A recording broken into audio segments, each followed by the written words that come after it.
Welcome to another episode of Gap Year Dad Japan, and for all my new followers, thank you so much for following the channel. Today's episode, we want to talk about my experience as an Australian living in Japan. It's now been 4 months, so I can give you the truth about what it's like to live as a non-Japanese person here in Japan.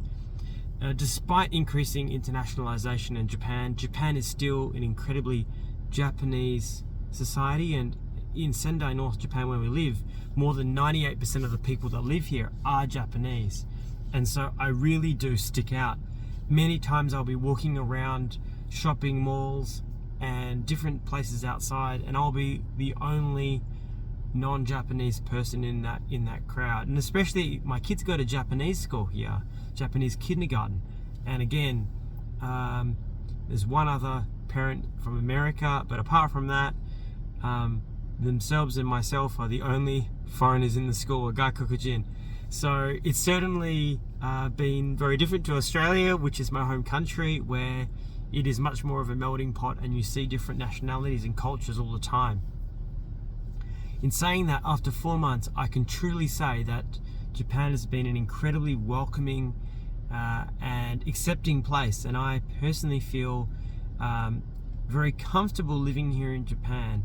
And I say that as someone who has been coming to Japan for 10 years and has lived in Japan on and off now for about a year. However, the big difference for me is, as someone who is not Japanese, there's still so much to learn, and I'm realistic about my Japanese language not being, at a native level yet, and my understanding of the culture and history.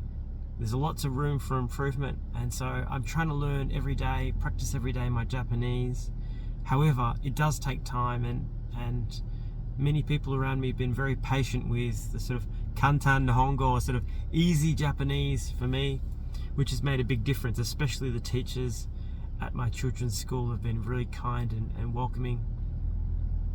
And also, I've enrolled in a local International Association Japanese language course, and so for the last number of months I've been taking part-time studies there, and I've met some people from around the world, as well as sort of Japanese teachers who have been so welcoming to me and so patient with my my unique way of learning and my sometimes slow way of learning, which has made a big difference.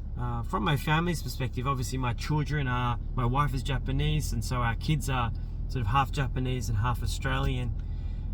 But it's very much, I felt, they've also been widely accepted in their schools, and the teachers and the other students, they've got lots of friends even just after 4 months. And that was probably one of my biggest worries, was will the kids, after living in Australia and going to English-speaking schools in Australia, be able to adjust?